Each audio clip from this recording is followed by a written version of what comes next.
One of the requirements for the Swift Student Challenge is that you have to use what is known as an app playground. Now, app playground is one of the options when you create a new project using Xcode. And this is what that option is. Now, there are some differences between a project created using an app playground and a project created using an app. Let me just go through some specific differences related to how do we add resources to our project.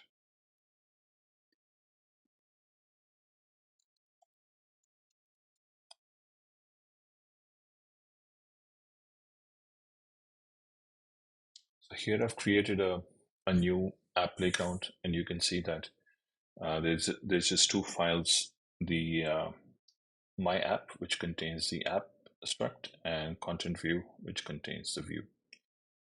Now let's suppose in the view currently, so if you, and let me change the preview to be an iPhone. And as you can see here that the image that is being used is an image from the SF symbols. Now let's suppose we want to add an image and display an image here, which is not part of the SF symbols, and it's an external image that I want to include in my project.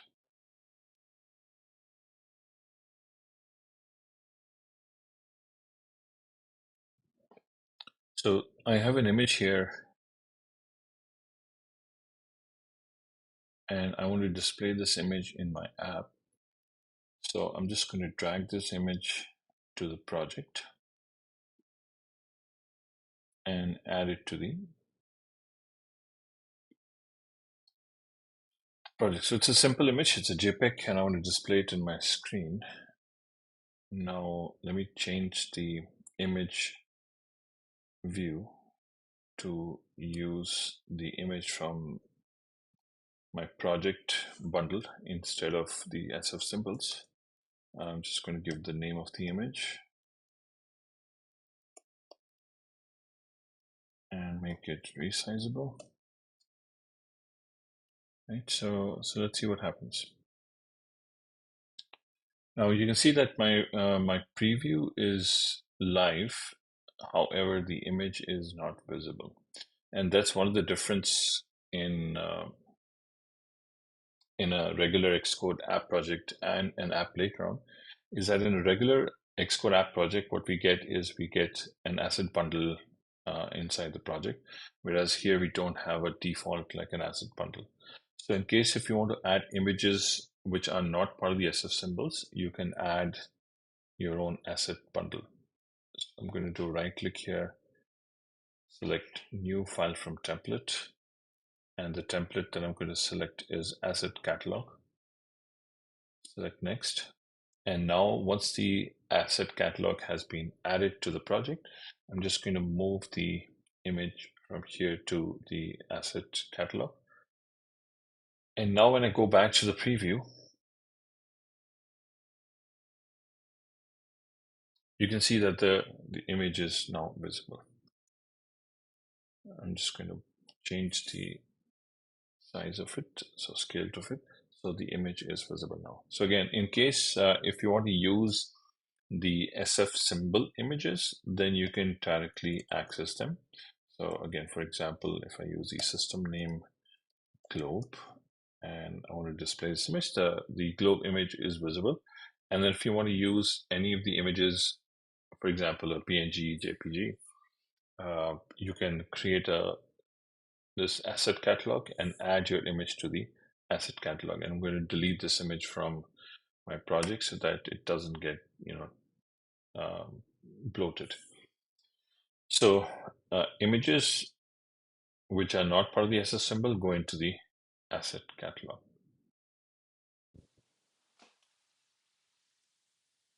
The other difference between an app playground and a regular Xcode app project is related to the resources that we add to a project. So we've already looked at how we can add images. Now let's suppose that if you have a video that you want to play in your app.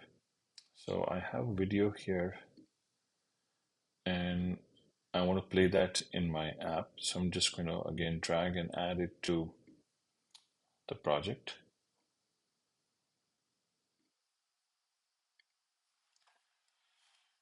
And again, in order to play this video, I'm just going to import AVKit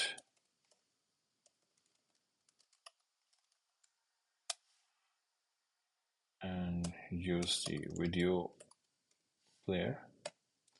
And what I need is I need to use the AV player,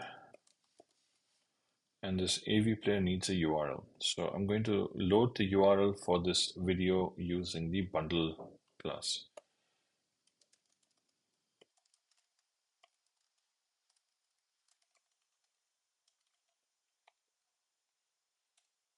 Resource name is going to be push versus modal.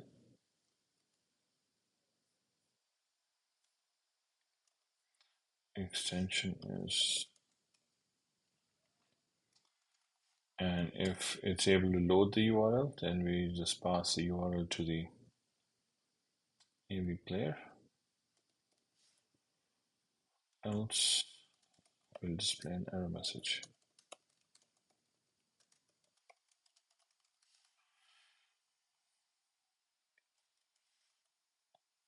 Okay, so you can see that it's not able to load the resource, and the message is there which says error playing video. So, if you want to access resources that you've added to the project, um, again, that's not the way it works in an app playground. So what you need to do in this case is you need to explicitly copy the resource into the app bundle. And the way we do it is, so I'm going to find this project file on the using the Finder, and I'm going to select this show package contents and edit this package.swift file.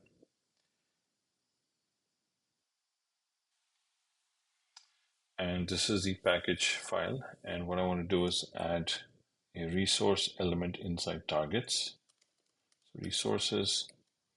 And what I want to do is I want to copy the resource, which is named push v modal .mov file. And I'm going to save it. And once you do that, and let's say I come back and look at the preview,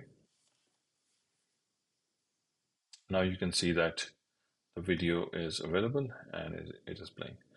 So if you have any kind of video that you want to play in your app and you want to add it to your project, um, typically in an Xcode project, you just directly add it to the project and it gets copied into the app bundle.